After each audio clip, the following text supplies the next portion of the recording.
只有约10%的灵魂可以灵魂转世，这是为什么呢？什么样的灵魂才能够转世呢？灵魂转世的形式是如何的呢？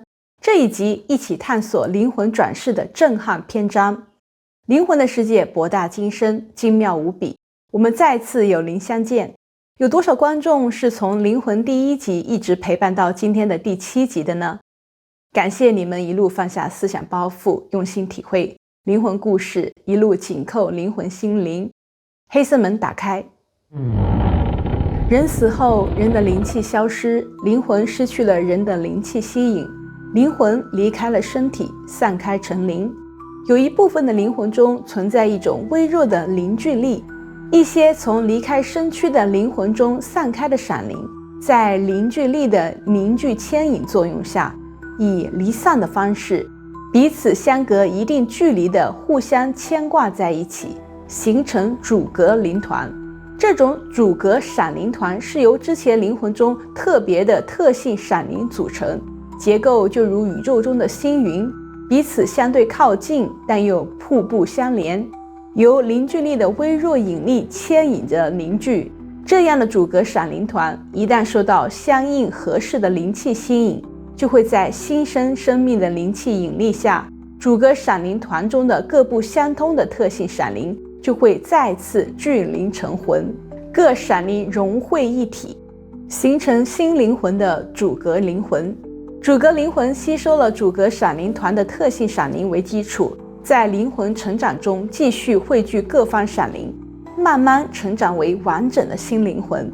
这个过程，新的灵魂以旧的灵魂的主格闪灵团作为新灵魂的主格灵魂，以此为基础转化成新灵魂。这就是灵魂转世。在讲灵魂转世是如何一种体验之前，先谈谈为什么有些人的灵魂在人死后的灵魂离体能产生和存在微弱的凝聚力，把一些特别的特性闪灵牵引成主格闪灵团。这部分能产生的凝聚力的灵魂是一些什么样的灵魂呢？这些能灵魂转世的灵魂，他们在生前经历了些什么？请大家通过以下这个灵魂转世的故事来细细品味，自己领悟。在16世纪德国图林根群山之间，有一个不起眼的小村庄，名叫巴克鲁夫特。这里的人日出而作，日落而息，靠着种地为生。就在这村头，有一座老旧的水磨坊，年复一年地将麦子碾成面粉。而磨坊的主人维特是一个普通却又不寻常的男人。他白天操作石磨，投料接料，修补水车，手上满是老茧。可到了傍晚，整个磨坊沉入橘色的暮色时，他便会坐在磨盘旁边的那条用旧的长凳上，拿起那把布满刮痕的希特琴，轻轻拨动琴弦，琴声在谷仓与风车之间飘荡。维特并没有受过正规的音乐训练，也不会写谱，他的琴艺来自于父亲的口传身授，还有他从磨坊机械声里听出来的节奏。他常说，上帝造就了风、水和声音，只要心中有节拍，就能和他合奏。维特凭直觉和对自然的感悟弹琴。维特虽然不识乐谱，但凭借对旋律的敏感和反复练习，渐渐能弹出动人的旋律。邻居们起初笑他，说他不过是个干活太多、脑子发热的面粉人。但渐渐的，每当维特夜里弹琴，村民便开始靠近磨坊。年轻人和琴人静静地相约在靠近磨坊的篱笆旁，就是喜欢听维特弹奏的音乐。维特从不收钱，也不张扬。他说，音乐不是为了表演，音乐也不是工作，是灵魂的喘息和心灵的寄托。夜深人静时，维特独自弹奏着，琴声伴随着磨坊的水声，飘散在田野与星空之间。一天黄昏，维特又坐在磨坊门口弹琴，4岁的儿子约翰内斯好奇地凑上来，眼睛闪着光。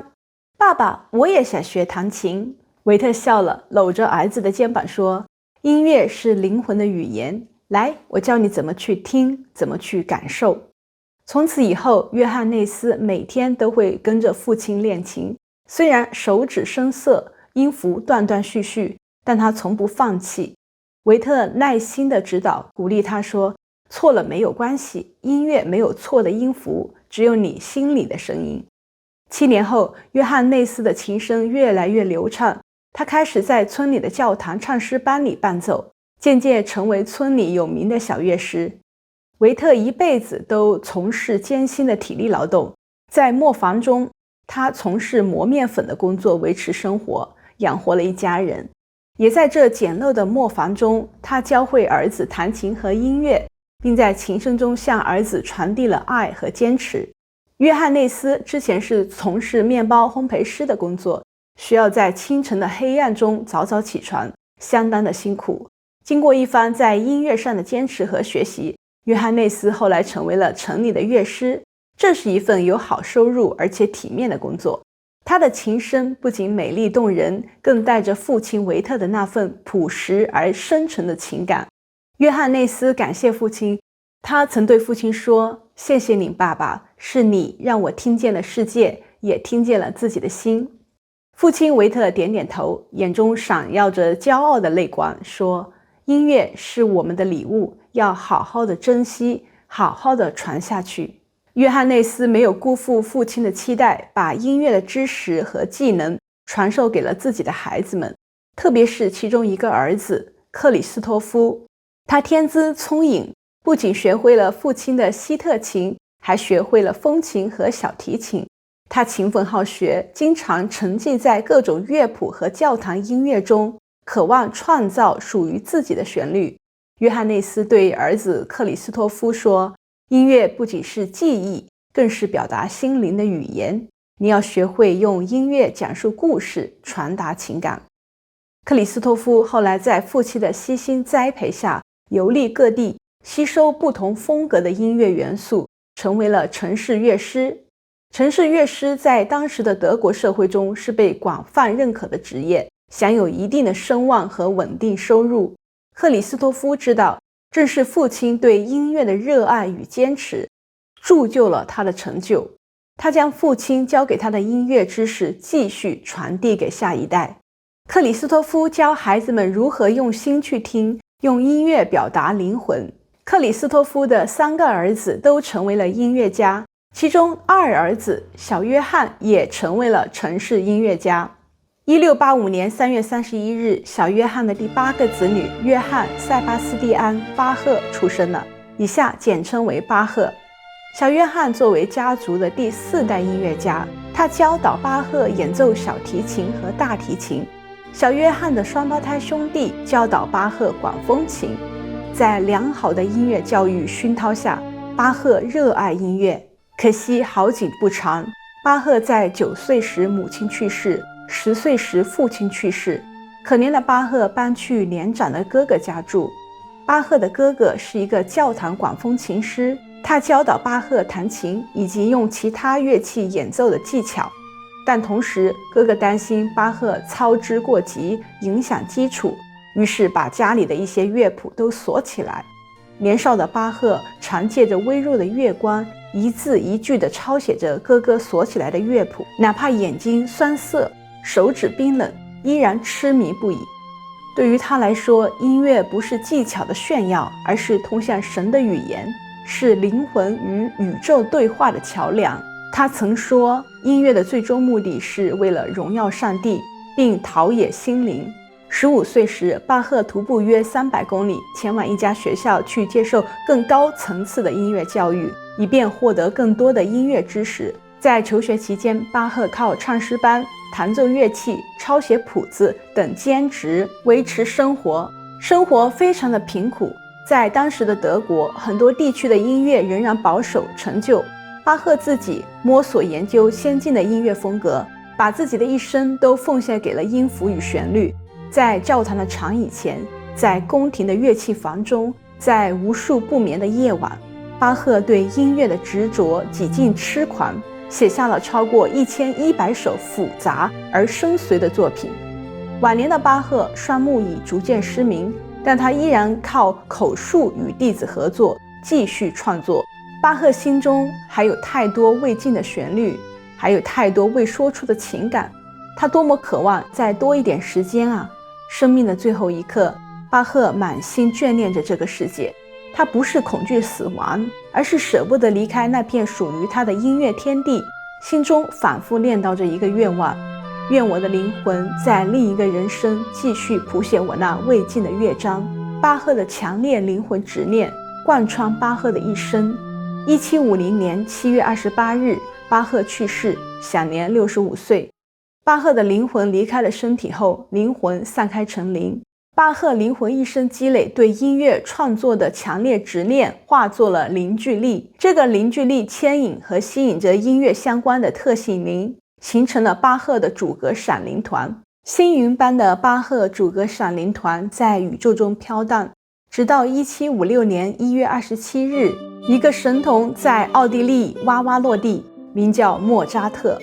巴赫的主格闪灵团在莫扎特的灵气吸引下，巴赫主格闪灵团中各不相通的特性闪灵就会再次聚灵成魂，各闪灵汇融一体，形成莫扎特的灵魂主格灵魂。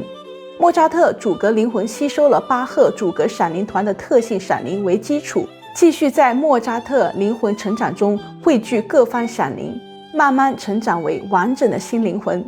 神童莫扎特3岁会看乐谱，5岁会作曲，6岁到欧洲各地巡回登台演出。音乐从未教过他，他却仿佛早已熟悉。他的手指弹奏钢琴时，像是在重演前世的舞蹈。他的心灵早已记得前世未了的乐章。巴赫的灵魂悄然住进了莫扎特的天才身体里，但这一次，莫扎特的音乐不再需要如巴赫那样需要经过5代人的传承和经历长时间的艰难音乐学习，而是天生的灵魂恩赐。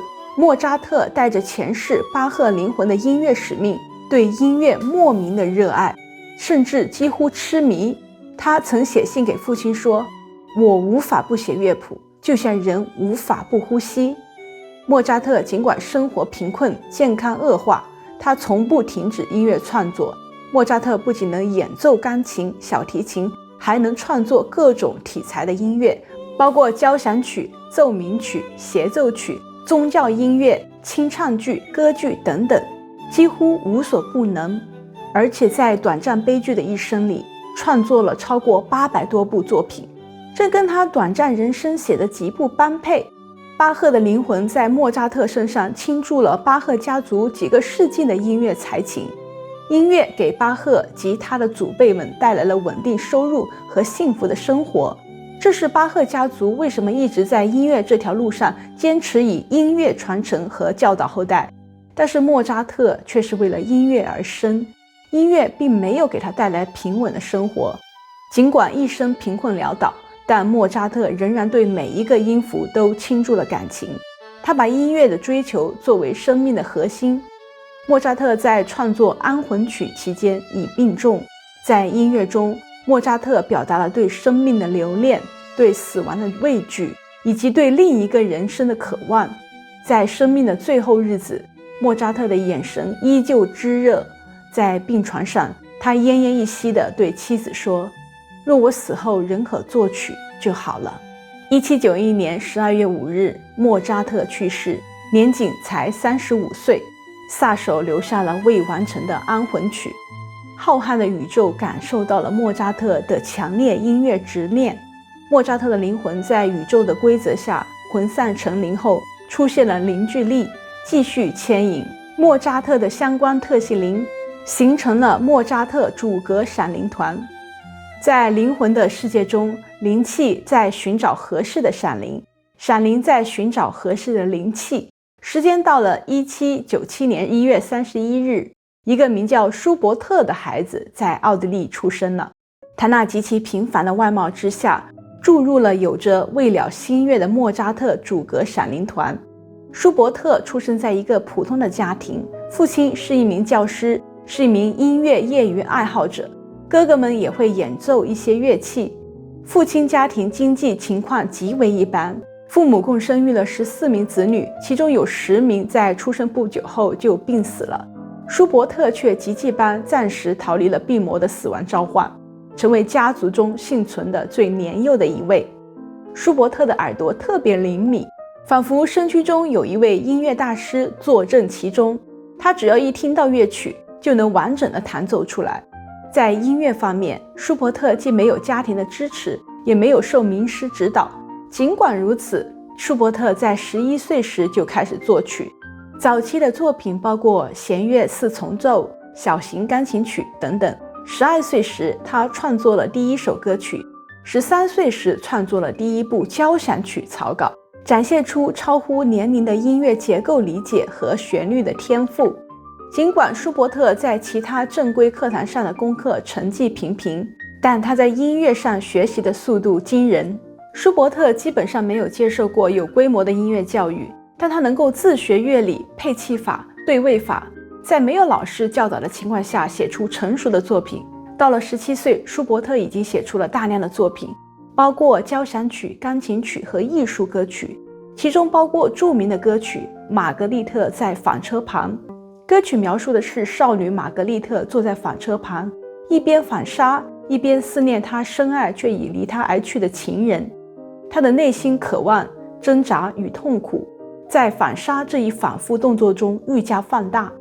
舒伯特以钢琴营造出纺车转动的连续旋律，弹琴的右手快速的爬音模仿纺车的轮子旋转，而左手的节奏则像踏板规律踩动的声音。这种模拟的声音不仅增强了画面感，更象征了玛格丽特情绪的反复和无法摆脱的执念。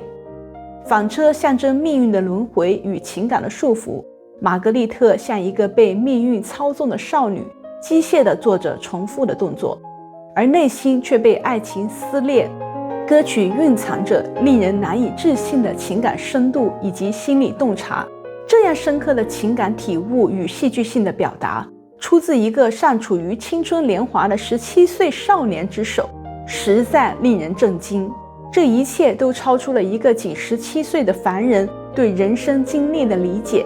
舒伯特并非是一个天赋异禀的凡人，而是莫扎特灵魂的延续，是莫扎特为了音乐生命的灵魂转世。莫扎特的灵魂在舒伯特身上得以复苏。莫扎特把在前世中经历的爱情喜悦与幻灭，对人生的辉煌与孤独的理解，倾注在今生少年舒伯特的身躯中，以一种超越年龄的方式去感知、去表达。正是这跨越生死的灵魂独特记忆，使得《玛格丽特在纺车旁》这首歌曲不再是少年舒伯特的创作尝试，而是一个曾经经历生活苦难的莫扎特灵魂在新的一生中再次有机会用音乐来表达关于人世间爱与命的轮回故事。舒伯特是莫扎特灵魂的延续者，舒伯特的一生是音乐与命运交织出来的悲剧篇章。他曾有机会过上更安稳的生活，继承父亲的教职，拥有一份稳定的收入，免受风雨颠沛之苦。然而，为了追求内心对音乐的执着，为了有更多的时间来进行音乐创作，他毅然放弃了那份稳定的工作，把自己完全投入了创作之中。他的生活从未宽裕，甚至可以说是清贫潦倒，经常依赖朋友接济，租住在简陋的小房间里，连温饱都难以保证。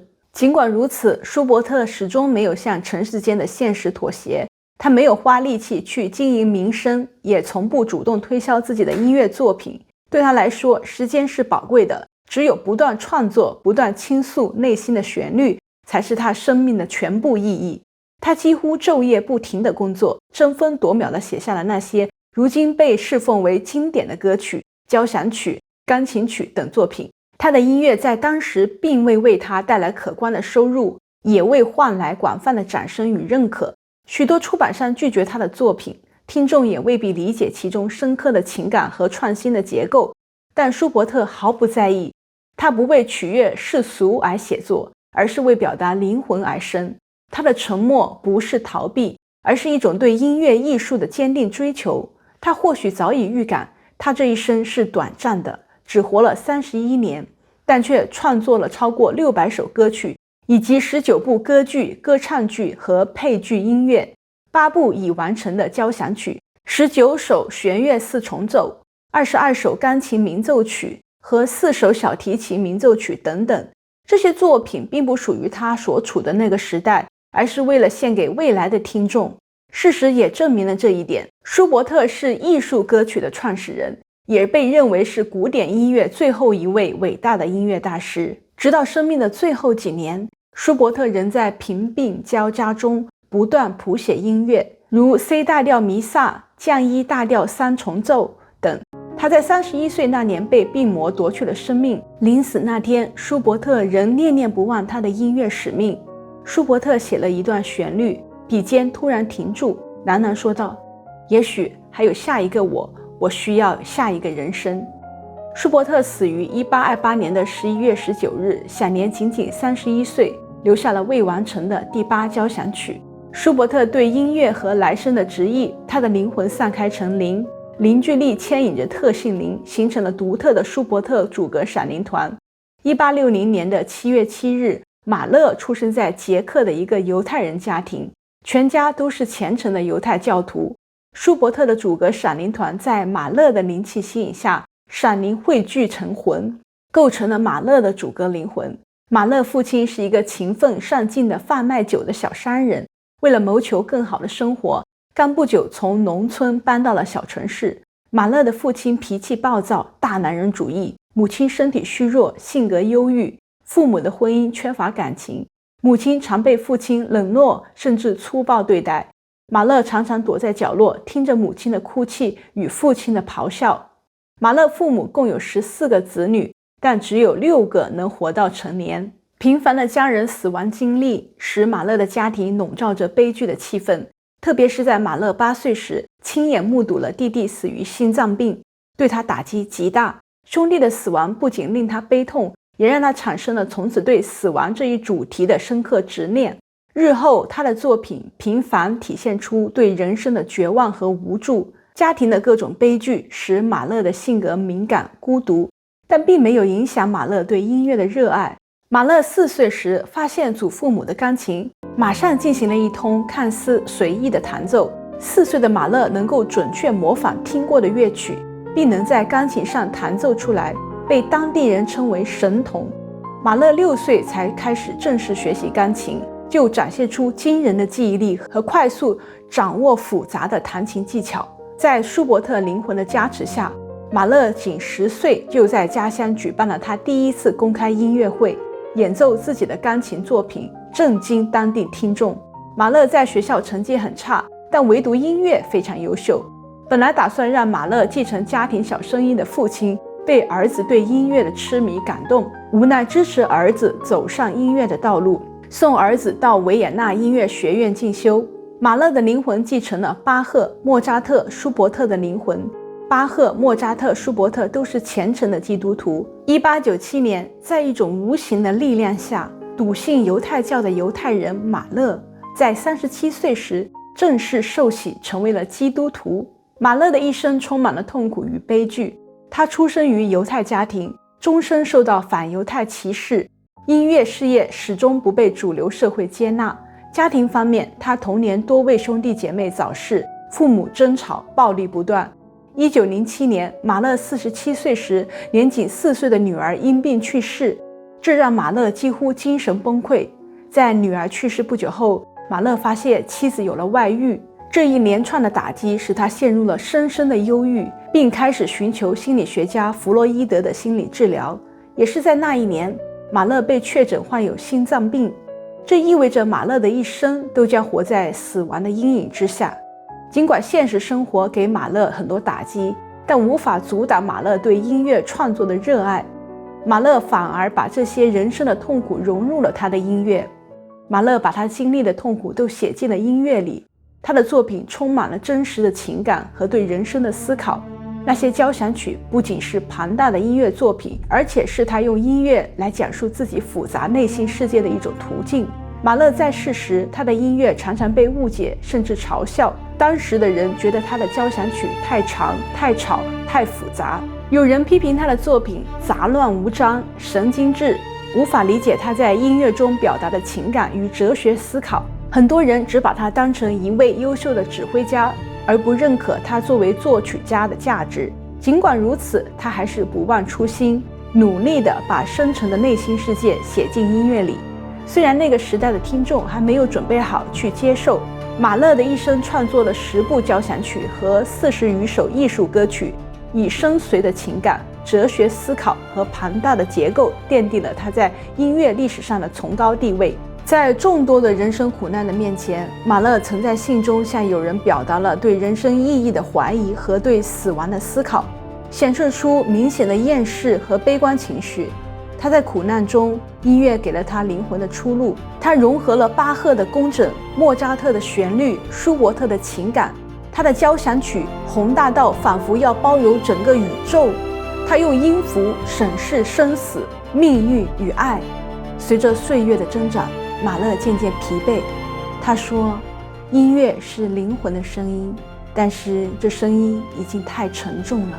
”1911年，51岁的马勒心脏病发，终于闭上了双眼。矮半的交响曲在回荡，但这一次灵魂没有再寻找转世。从巴赫通过音乐表达对神的赞美和祈求灵魂的救赎，到莫扎特对人性的自由意志的追求，再到舒伯特不再追求音乐外在形式的辉煌，而专注于音乐来表达心灵流动的轨迹。舒伯特用音乐记录的是灵魂与世界之间的感应，一种不求解释、不带结论的体验。最后到了马勒被命运的折磨与折服。马勒通过音乐作品表达生与死的质疑，以及存在意义的灵魂拷问。这段跨越了3个世纪的音乐追求旅程，终于走到了尽头。4位灵魂一脉传承转世，在人间轮回升华。他们是巴赫、莫扎特、舒伯特和马勒。灵魂最终感悟放下，灵归天地。灵散开后再重新组合，继续另一个全新的灵魂体验。在这里，一个讲述灵魂转世的故事，记录了灵魂在人世间的一番轮回，感觉了一种不求解释、不带结论的体验。下一集我们将继续讲述灵魂转世的更多体验故事，以及更多的灵魂转世细节。灵魂世界博大精深，精妙无比。我们下一集有灵相见。制作不易，真诚不减，请订阅我们这个频道，给自己一个机会接触到更多宏大精彩的灵魂故事。谢谢您的观看，我们下次再见。